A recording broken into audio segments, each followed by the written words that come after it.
Hey, Tom Hobden here from Unit, and we're here with episode 2 of Dance Digital and Participation. We are speaking to the amazing Nottingham artist Kerryn Wise, who's going to tell us all things digital and VR. I hope it's of some help. Let's jump straight in, shall we?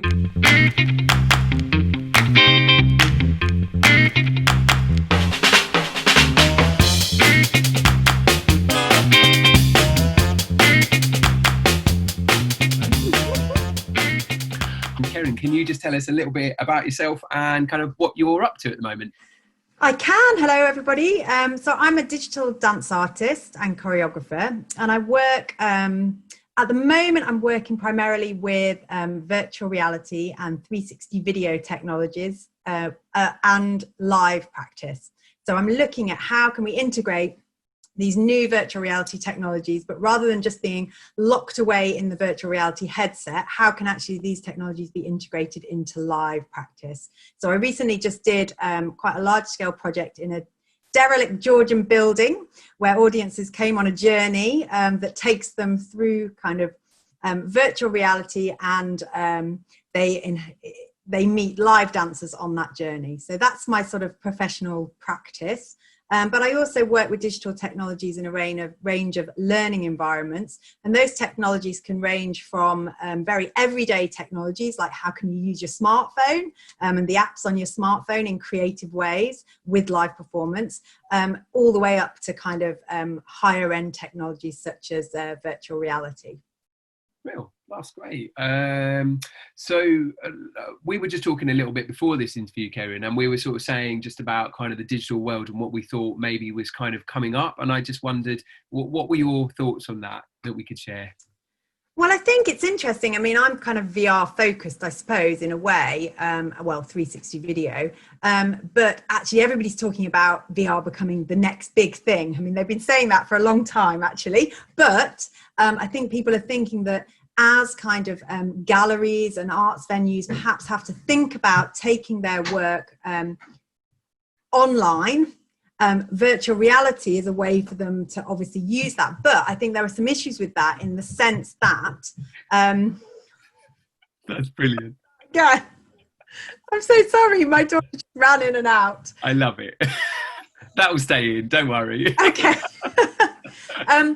So if you've got these virtual galleries, I think 360 video is a much more accessible technology than virtual reality, because for virtual reality, you have to have a headset. Most people don't have a headset sitting around their house. So yes, there has been, more buying of headsets by everyday people. But I think that actually, if you're at home and you've never worked or watched a VR, or you're not into gaming, it's unlikely you're going to go out and buy a VR headset. Whereas 360 video is a very simple way that people can you can be transported through 360 video, but you can still watch it on a laptop or you can watch it on your phone. So you can just scroll around that 360 image and be taken somewhere else. It's not quite as immersive as kind of computer generated VR in the headset, but I think it's a really good in-between medium that arts organizations might start with.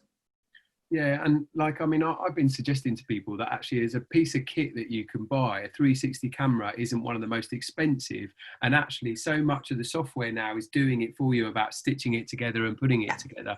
Actually, if you wanted a good experiment with something, you can do it. I've been guiding people towards using Google Cardboards and their telephones as well to kind of enter that world. And actually, I think some really creative artists can just, try and make that their own thing. It could be in the real world, it could be a made up world, it could be, some design features or whatever. But I thought that was a really quick access point.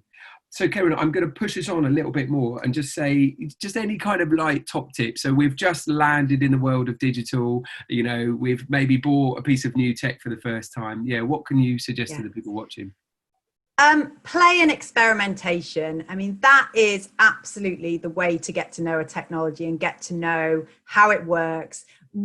Making things that go wrong, that don't kind of work, is absolutely the learning process. And I think not being too harsh on yourself if you don't get something right straight away. We're all learning in lots of ways all the time. And I think, especially when I first picked up a 360 camera, I made all sorts of errors and mistakes. But actually, sometimes that is where the exciting new things happen. So actually, because I didn't have a background in, I hadn't done any reading, I hadn't got a background in working with 360, I just picked up the camera and experimented choreographically with it.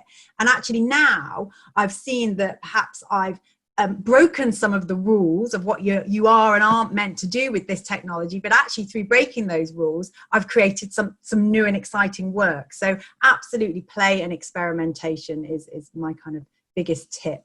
Oh, that's brilliant. All right, lovely folks, we're gonna leave it there for today. What I'm gonna do is I'm gonna bung all of the links below to all of Kerryn's work and ways you can find her on social media to be able to get in touch. I'm guessing, Kerryn, that you're happy for people to reach out to you. Yeah, absolutely. Yeah. Brilliant. Well, thank you very much, and we'll hopefully see you on another episode. Is that what I'm supposed to call them? I don't know. Something for dance, digital, and participation. All right, cool. Bye. Hey, thanks very much, Kerryn. That was great. So we have bunged all of Kerryn's links just down below. We've put units links down below, and I'm going to do my cheeky YouTube ask now. If you've liked for today, can you please subscribe to the channel? I'm not entirely sure that my 3 or 4 subscribers is doing so well, but you could make a difference to that. Could you like it as well? That would really help. If you've got any comments, just literally feel free to bung them all below, and we'll do our best to try and answer everything. Next thing, episode 3. We have got Rebecca Evans from the Pellet Ensemble is going to be talking to us next about digital and coding and participation things as well. So look out for that. This is Tom Hobden over and out for Dance, Digital and Participation. And let's see everybody dancing every day. All right, goodbye.